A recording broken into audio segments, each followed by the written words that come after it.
Manish Katiyar and I am from Access Colleges of Planning and Management, Kanpur. Today we are going to discuss a topic which is from MBA curriculum. Subject name is Business Environment and Legal Aspect of Business. It is lecture number 18 and unit number 3. This lecture is in the continuation of law of contract and our topic for the day is consideration. Last topic पे हम लोगों ने consideration के बारे में discuss किया था. Last lecture में कंसिडरेशन को स्टडी करने की कोशिश करी थी और वहाँ पे मैंने आपको बताया था कि consideration means something in return. Just overview ले लेते हैं. लास्ट यूनिट से हम लोगों ने डिस्कस किया था कि कॉन्ट्रैक्ट करने के लिए एक एग्रीमेंट होना चाहिए, यानी कि अनुबंध होना चाहिए और उसकी इन्फोर्सेबिलिटी होनी चाहिए, मतलब उसको अप्लाई किया जा सके. और उसमें हमने express contract, implied contract, void contract, voidable contract के बारे में स्टडी किया था. देखिए, void contract, voidable contract, express contract, इन चीज़ों को बहुत ध्यान में रखना. लास्ट यूनिट में भी मैंने डिस्कस किया था कि ये हमको आगे तक स्टडी करनी है सारी चीज़ें. ठीक, तो for today's topic is consideration, यानी कि हिंदी में मतलब होता है प्रतिफल, मतलब समथिंग इन रिटर्न. देखिए, किसी भी तरह के एग्रीमेंट में हर पार्टी को कुछ ना कुछ मिलना ज़रूर चाहिए. ये हमारे इंडियन कॉन्ट्रैक्ट की बेसिक कंडीशन है. पहले तो हमको एक कंडीशन ध्यान रखनी है कि एक एग्रीमेंट होना चाहिए दो पार्टीज़ के बीच में और उसकी इन्फोर्सेबिलिटी, यानी कि उसको अप्लाई किया जा सके. सेकंड टॉपिक आता है कंसीडरेशन. कंसीडरेशन का मतलब है प्रतिफल. आइए इसको स्टडी करते हैं. What does consideration means? Consideration का मतलब होता क्या है? देखिए, एग्जाम्स के पॉइंट ऑफ व्यू से कंसीडरेशन बहुत इंपॉर्टेंट है. कंसीडरेशन से ज़रूर क्वेश्चन जनरेट होता है. देखिए, मैं एक एग्जांपल आपको देता हूँ कंसीडरेशन से रिलेटेड. आप लोगों ने कभी देखा होगा कि आप कोई कार खरीदें, बाइक खरीदें, तो वो एक आपको ऑफ़र दे रहे होते हैं कि 70,000 की बाइक खरीदिए और इंश्योरेंस केवल ₹1 में कराइए. इस तरह के ऐड पहले आते थे, कुछ न्यूज़पेपर्स वगैरह में आते थे और इन राइटिंग आते थे. बड़ी टिपिकल सी बात है कि जो पर्सन 70,000 की बाइक या 7 लाख या 10 लाख की कार खरीद सकता है, तो क्या वो इंश्योरेंस का पेमेंट नहीं कर सकता है? बिल्कुल कर सकता है. लेकिन उसको इंश्योरेंस ₹1 में ही ऑफ़र क्यों किया जा रहा है? अगर ऑफ़र करते तो फ्री में करते हैं. ₹1 भी क्यों ले रहे हो? तो आप ध्यान दीजिएगा, वो कंसीडरेशन चाहिए. आपका क्या कर रहे हैं? इंश्योरेंस कर रहे हैं. और इंश्योरेंस कितने में कर रहे हैं? वो ₹1 में कर रहे हैं. ठीक है, तो वो कंसीडरेशन ज़रूर होना चाहिए. आप लोग अकाउंट्स में भी पढ़ते होंगे, देखते होंगे transaction of a nominal value. Transaction of nominal value मतलब मिनिमम ₹1 का ट्रांजैक्शन रिकॉर्ड किया जा रहा है. तो कंसीडरेशन की ये इंपॉर्टेंस है कि जो पर्सन 8 लाख की या 10 लाख की कार परचेज कर रहा है, उसको इंश्योरेंस भी ₹1 में दे रहे हैं एक स्कीम के तहत. तो क्यों दे रहे हैं? क्योंकि कंसीडरेशन मूव होना चाहिए, कंसीडरेशन होना चाहिए. आप क्या परचेज कर रहे हैं? Car plus insurance. लेकिन कार के लिए तो पेमेंट कर दिया, इंश्योरेंस के लिए क्या पे किया? कुछ नहीं. फ्री में मिल रहा तो नहीं, कहते ₹1 देना पड़ेगा. वो कंसीडरेशन एग्जाम्पल है. डेफिनेशन देखते हैं. The term consideration means something in return. Definition को बहुत ध्यान से समझ लेंगे. नोटेड कॉमाज में लिखी हुई है, अंडरलाइन कर लीजिएगा, बोल्ड में लिख लीजिएगा, अपने माइंड में सेट कर लीजिए. The term consideration means something in return. कोई भी पर्सन किसी भी तरह का काम करता है तो उसको रिटर्न में क्या मिल रहा है, और रिटर्न में जो कुछ भी मिल रहा है उसको बोलते हैं क्या? कंसीडरेशन, प्रतिफल. समथिंग इन रिटर्न, कुछ ना कुछ वापसी में मिल रहा है. मैंने एग्जांपल आपको दिया था कि आप सब्जी मंडी जाते हैं, आलू खरीदते हैं सब्जी वाले से. सब्जी वाला आपको ₹10 में आलू दे देता है 1 किलो. आप उसको ₹10 दे देते हैं. आपको क्या मिला? आलू. सब्जी वाले को क्या मिला? ₹10. तो दोनों के लिए कंसीडरेशन हो गया. इसके बाद डेफिनेशन के बाद देखते हैं अ valuable consideration in the sense of law. Valuable मतलब जिसकी कोई वैल्यू हो, मौद्रिक रूप हो, जिसको मॉनेटरी टर्म्स में मेजर किया जा सके. A valuable consideration in the sense of law में consist either in some right ध्यान से देखना है, राइट मतलब कोई अधिकार आपको मिल रहा हो, इंटरेस्ट किसी में इंटरेस्ट क्रिएट हो रहा हो। सपोज कंसीडरेशन के फॉर्म उन्होंने आपसे बोला, आप किसी कंपनी में ज्वाइन किए एज ए एम्प्लॉय, तो उन्होंने बोला कि अगर आप एज ए एम्प्लॉय ज्वाइन करते हैं, क्योंकि आप सीनियर एम्प्लॉय हैं, काफ़ी एक्सपीरियंस एम्प्लॉय हैं, तो हम आपको कंपनी की शेयर कैपिटल में 10% का बेनिफिट देंगे। दैट मीन्स आपको कैपिटल में इंटरेस्ट मिल रहा है, आपकी भागीदारी हो रही है। प्रॉफिट और benefit accruing to the other party, बात समझ में आ गई। Available consideration in the sense of law, करें लॉ की कैटेगरी में क्या क्या कंसिडरेशन हो सकता है, किसी तरह का राइट हो, इंटरेस्ट हो, प्रॉफिट हो, और कोई किसी तरह का बेनिफिट्स हो रहा हो। सपोज आपने देखा होगा कि कई लोग सीनियर एम्प्लॉयज़ गवर्नमेंट सेक्टर से रिटायर होते हैं, बहुत एक्सपीरियंस पर्सन होते हैं। अब कोई हॉस्पिटल खुला, सपोज कोई डॉक्टर रिटायर हुए, उनके पास बहुत अच्छा एक्सपीरियंस है, हार्ट के कार्डियोलॉजिस्ट हैं वो। अब कोई शहर का कोई नया हॉस्पिटल खुला, तो उन्होंने उन डॉक्टर से बोला कि सर आप हमारे यहाँ अपनी सर्विसेज दीजिए। डॉक्टर साहब ने कहा ठीक है सर्विसेज देंगे, लेकिन हम कुछ आपसे लेंगे नहीं। तो हॉस्पिटल का नहीं सर, हम आपको तब भी कंसिडरेशन के फॉर्म में आपको प्रॉफिट शेयरिंग दे देंगे, इंटरेस्ट अपने हॉस्पिटल में देंगे, या किसी तरह का कोई आपको राइट ऑफर कर रहे हो। तो ये इस तरह की बातें होती हैं कंसिडरेशन।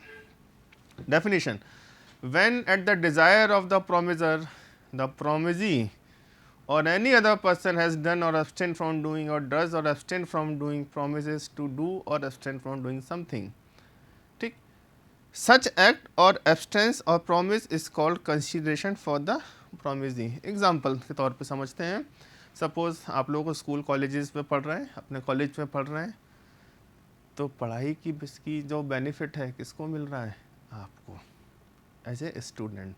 लेकिन फीस कौन पे कर रहा है, आपके फादर, आपके गार्जियन। तो कह रहा है when at the desire of the promisor, मतलब कॉलेज की फीस कौन दे रहा है, प्रोमिजी, यानी कि आप बीइंग स्टूडेंट आप खुद दे रहे हैं, और एनी अदर पर्सन मतलब आपके फादर। सिंपल सी बात है, क्लियर हो गया होगा। नेक्स्ट है essential element of valid consideration. ये सबसे इंपॉर्टेंट चीज़ है कि किसी भी तरीके के कंसीडरेशन के लिए क्या क्या इसेंशियल एलिमेंट्स होते हैं, महत्वपूर्ण तत्व क्या क्या होते हैं किसके, कंसीडरेशन के।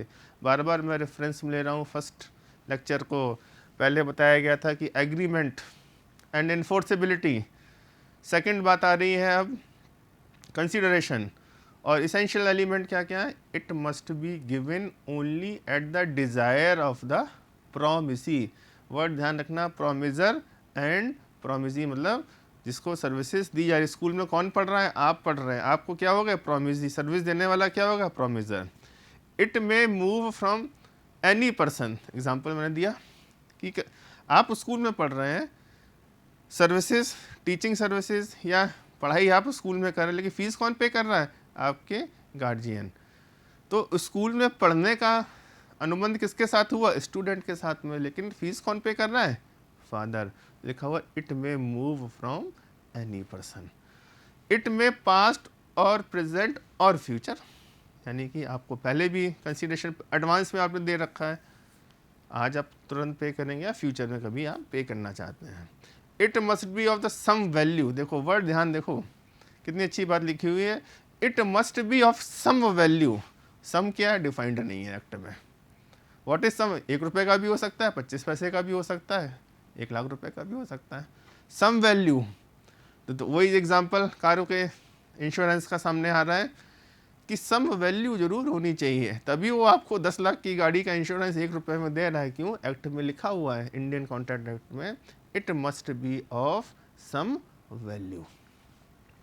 इट मस्ट बी रियल, ये तो कॉमन सेंस की बात है कि रियलिटी में आपको मिलना चाहिए, नॉट इल्यूजरी। मतलब ऐसा ना हो कि जैसे आजकल आप लोग देख रहे हैं कि व्हाट्स दोस्त ने बोला भाई मेरी बर्थडे है, आपने उसको बर्थडे विश किया और केक का फ़ोटो बना के भेजे, इमोजीज जिसको बोलते हैं आजकल, इमोजीज भेज दिया। तो ये इल्यूजरी नहीं होना चाहिए, रियल होना चाहिए। ऐसा ना हो कि आपने कंसीडरेशन में 5 रुपये मांगे तो 5 रुपये की फ़ोटो भेज दी, ठीक है। And it must B lawful, lawful मतलब उसकी कोई लीगल वैलिडिटी हो। मतलब यहाँ पे कहने का ये है कि ऐसी करेंसी में पेमेंट करें कि जो कि लीगल हो। पता चला कि कंसीडरेशन, जब हम लोग इंडिया में रह रहे हैं, एग्रीमेंट हो रहा है, कंसीडरेशन की बात हो रही, तो इंडियन करेंसी में बात हो रही है, और आप उसको डॉलर पेमेंट कर रहे हो, सब्जी लेने गए, 1 किलो आलू भी खरीदा, या दुकान पे स्टेशनरी की दुकान पे पेन लेने गए तो पेन खरीदा, 10 रुपये का पेन परचेज किया, आप उसको $1 दे रहे हो, कोई वैल्यू है उसकी? दुकानदार के लिए नहीं वैल्यू है। हालांकि आपकी नज़रों में $1 की वैल्यू अप्रोक्सीमेट 70 रुपीज़ है, बट दुकानदार इसको कहाँ बेचारा कन्वर्ट करेगा? तो इट मस्ट बी लॉफुल।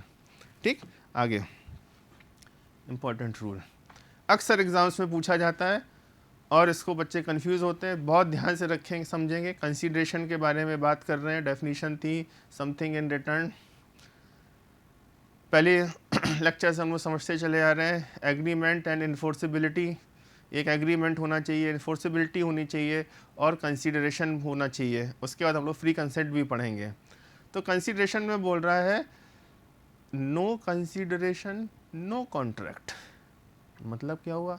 क्या कंसीडरेशन नहीं होगा तो कॉन्ट्रैक्ट नहीं होगा? बिल्कुल सही बात है।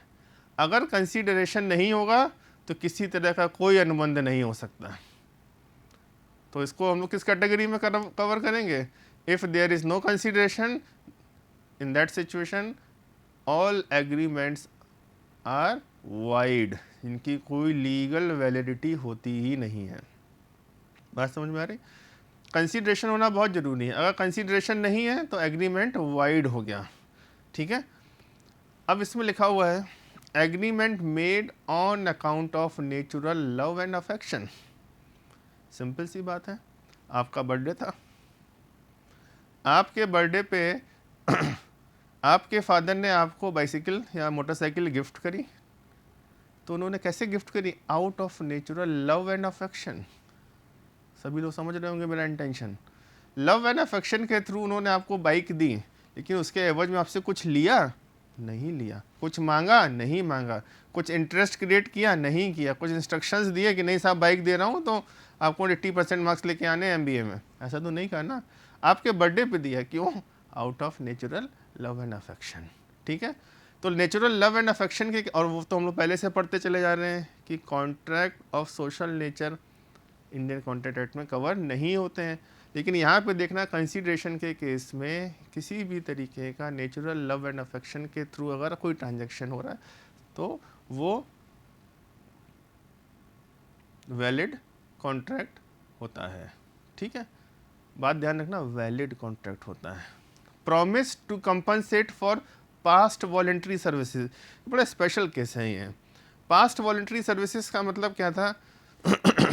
हम लोग पढ़ रहे हैं नो कंसीडरेशन नो कॉन्ट्रैक्ट, और सेकंड पॉइंट पढ़ रहा है promise to compensate for past voluntary services. आजकल बहुत तेज़ी से फैल रहा है।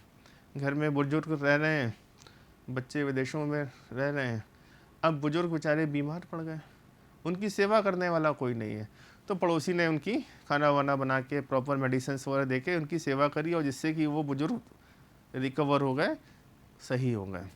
तो उन बुजुर्ग ने ये कहा कि देखो भाई, आपने मेरी सेवा करी, खाना बनाया, डॉक्टर को बुलाया, खिलाया, मेडिसिन दी, आपका जो भी खर्चा हुआ हम आपको पेमेंट करेंगे। ठीक है, तो कोई अनुबंध नहीं था उन लोगों के बीच में, पड़ोसी ने का कोई अनुबंध नहीं था उन बुजुर्ग के साथ में, लेकिन वो अपनी इच्छा से उनको दे रहे हैं पास्ट वॉलंटरी सर्विसेज, क्योंकि उनके पड़ोसी ने उनको इस तरह की सर्विसेज दी थी। ठीक है, बात समझ में आया? तो ये होता है promise to compensate for past voluntary services. उसके बाद है promise to pay time bar डेप्ट। देखिए बेसिकली बच्चों एक चीज़ होती है, वो होता है लिमिटेशन एक्ट। एक लिमिटेशन एक्ट को जानने से पहले थोड़ी सी चीज़ आपको बता दें। आप लोगों ने देखा होगा अकाउंट्स में आप बैड डेब्ट्स क्रिएट करते हैं, तो आप बैड डेब्ट्स कब, या provision for bad debts create करते हैं। तो प्रोविज़न फॉर बैड डेब्ट्स क्या होता है? मतलब आपने कोई क्रेडिट सेल्स करी और वेट कर रहे हैं कि कस्टमर आके आपको पेमेंट करेगा, अनफॉर्चुनेट वो कस्टमर नहीं आ पा रहा है, तो आप उसका कब तक इंतज़ार करोगे? अकाउंटिंग बोलती है कि आप उसको एक अकाउंटिंग ईयर तक इंतज़ार करिए, उसके बाद उसका प्रोविज़न क्रिएट कर लीजिए। ठीक है, तो आप अपने पुराने अनुभवों से देखेंगे बिजनेस में कि कितना प्रोविज़न क्रिएट किया जाए। सपोज़ कई बार ऐसा होता है फाइनेंशियल ईयर एंड होने के बाद कस्टमर पेमेंट कर गया, ऐसा डे टू डे बेसिस पे होता है। ठीक है, लेकिन कस्टमर आया ही नहीं पेमेंट करने, टाइम बाद आपने 1 साल इंतजार किया, 2 साल इंतजार किया, नोटिफाई भी किया भैया पेमेंट करोगे, लेकिन नहीं मूव कर रहा है वो।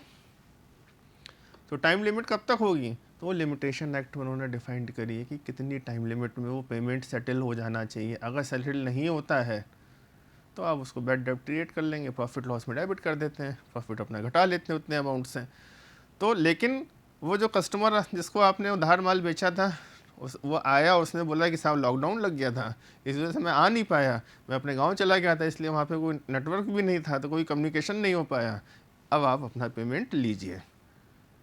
तो टाइम लिमिट ख़त्म हो चुकी थी, आप उस डेप्ट को प्रॉफिट लॉस में डाल के ख़त्म कर चुके थे, लेकिन वो पेमेंट लेके आ गया, तो उसको बोलते हैं वहाँ पे कोई कंसिडरेशन की आवश्यकता नहीं है, क्योंकि ट्रांजैक्शन कंप्लीट हो गया था, आपने उसको बैड डेट बना के, लेकिन फिर भी पैसा आपके पास आएगा। बिजनेसमैन पैसे जब भी आते हैं कभी मना नहीं करता है, और बिजनेसमैन कहेगा क्या, मैं तो जानता था कि आप आएंगे, किसी कारण से नहीं आ पाए, कोई बात नहीं। नेक्स्ट है कंप्लीटेड गिफ्ट। ये बड़ी अच्छी चीज़ है। पॉइंट नंबर 1 रेफरेंस लेंगे, agreement made on account of love and natural love and affection, और उसी से रिलेटेड है कंप्लीटेड गिफ्ट। कंप्लीटेड गिफ्ट का मतलब है कि गिफ्ट अगर आप दे रहे हैं, आप अपने टीचर को टीचर्स डे पे पेन गिफ्ट कर रहे हैं, आपकी शादी में आपके रिलेटिव आपको कैश में गिफ्ट दे रहे हैं, और आपको इनकम टैक्स में भी आपने पढ़ा होगा profit and gain from business profession, sorry income from other sources में, कि अप टू 50,000 रुपीज़ तक के गिफ्ट एग्जेम्प्ट होते हैं। तो वही चीज़ यहाँ पे है कि किसी भी तरीके का कोई भी गिफ्ट आपको मिल रहा है, अब ऐसा तो कभी होता नहीं है कि किसी की शादी हो और शादी में किसी रिलेटिव ने उसको 5100 रुपये गिफ्ट में दिए, तो अगले दिन आप वापस करने जा रहे हैं, या उसके एवज में आप उसको कोई सर्विसेज दे रहे हैं, ऐसा तो होता ही नहीं, गिफ्ट ले लिया आप चुपचाप अपने जेब में रख लेते हैं। तो इस तरह का कॉन्ट्रैक्ट तो हुआ, लेकिन यहाँ पे क्या नहीं है कि किसी भी तरीके का रिटर्न आपको नहीं करना है। वो बात अलग है, आप कहते साहब बर्थडे पे मेरा दोस्त आया था, मैंने उसको रिटर्न गिफ्ट दिया था, लेकिन गिफ्ट अपने आप में कंप्लीटेड होता है, ठीक है। इसके लिए कोई कंसीडरेशन की आवश्यकता नहीं होती है। बहुत सारे होते हैं, किसी के गार्जियन है, उन्होंने आपको एक प्रॉपर्टी गिफ्ट में दे दी, एक फ्लैट गिफ्ट में दे दिया, तो इस तरह की जो कॉन्ट्रैक्ट होते हैं वो ऑटोमेटिकली कंप्लीटेड माने जाते हैं। एजेंसी का जो एग्रीमेंट होता है, अभी आप पढ़ेंगे सेल ऑफ गुड्स एक्ट में, डिटेल में पढ़ेंगे इसको, थोड़ा सा रेफरेंस ले लेते हैं। किसी भी तरह के एजेंसी के जो एग्रीमेंट होते हैं उसमें कोई कंसीडरेशन नहीं होता है। सपोज आपने टीवीएस मोटर्स की एजेंसी ले ली बाइक सेल करने की, तो उन्होंने कहा ठीक है आप बाइक सेल्स करिएगा, जो भी सेल्स होगी उसका इतना परसेंटेज कमीशन आपको मिलता रहेगा। तो ये जो राइट टू सेल आपने परचेज किया, जो आपने अनुबंध किया टीवीएस कंपनी से, एग्रीमेंट हो गया, उस एग्रीमेंट का कोई पेमेंट नहीं है, आप एक एजेंसी लेके बैठे हुए हैं, आप एक एजेंट की तरह से काम कर रहे हैं। कई बार ऐसा होता है, आप लोगों ने अकाउंट में पढ़ा हुआ कंसाइनमेंट एजेंट के बारे में। तो कंसाइनमेंट में क्या होता है, ओनर गुड्स को अपने एजेंट के पास भेज देता है और एजेंट से कहता है इसको बेचना, बेचने से जो प्रॉफिट आए उस प्रॉफिट से कमीशन ले लेना, बाकी पैसा मेरा वापस कर देना। तो एजेंसी के कॉन्ट्रैक्ट में किसी भी तरीके का कंसीडरेशन नहीं होता है। हम लोग यहाँ पे बात कर रहे हैं राइट टू सेल की, एजेंसी की बात उसको ऐसे मत समझिएगा कि साहब माल भेजा तो कुछ मिलेगा, नहीं नहीं, ये जो माल बेचने का जो राइट है उसके बारे में बात हो रही है।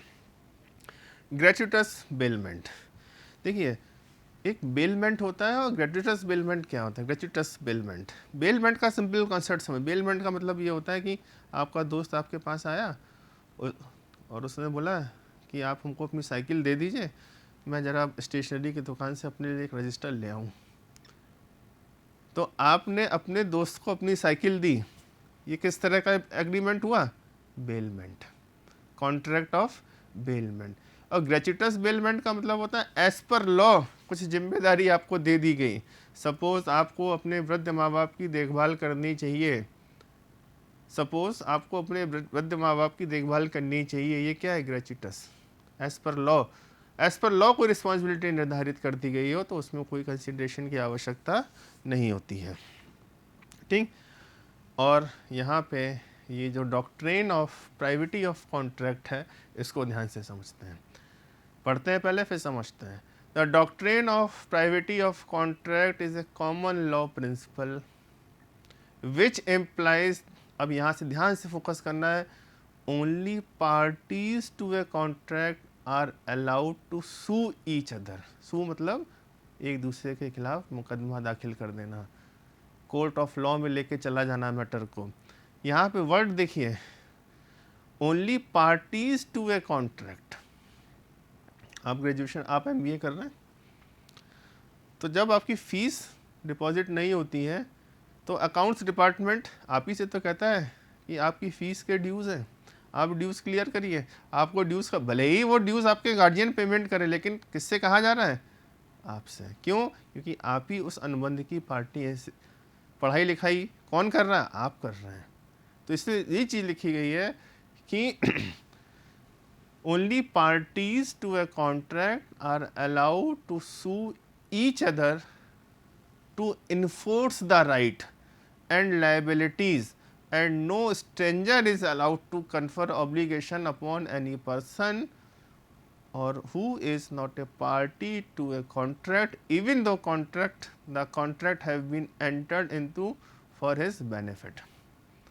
तो देखिए, पढ़ाई आप कर रहे हैं, डिग्री आपको मिलेगी, फीस पे कर रहे हैं फादर, लेकिन कॉलेज अकाउंट डिपार्टमेंट फ़ीस के लिए किसको बोलता है? आपसे बोलता है कि आपकी फ़ीस ड्यूज़ है, आपको जमा करनी है। ठीक है, भले ही पढ़ाई करने की फ़ीस फादर दे रहे हैं, उसका बेनिफिट आपको मिलेगा, लेकिन कभी भी जल्दी वो फादर को कॉल नहीं करते हैं। वो कहते हैं doctrine of privity of contract, इसको थोड़ा सा अपने कॉन्ट्रैक्ट में अप्लाई करेंगे, अनुबंध में, कि जिसका नाम लिखा होगा कॉन्ट्रैक्ट में वही पार्टी बनेगा, अदरवाइज कोई थर्ड पर्सन इन्वॉल्व इसमें नहीं हो सकता। ये इन्होंने doctrine of privity of contract के बारे में डिस्कस किया गया है।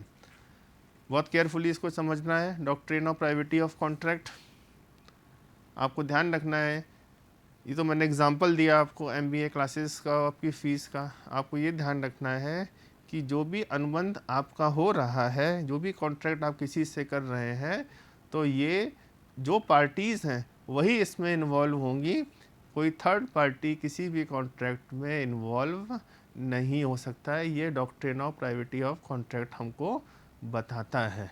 इस चीज़ को ध्यान से समझेंगे। आगे, the rule of privity is basically based on the interest theory.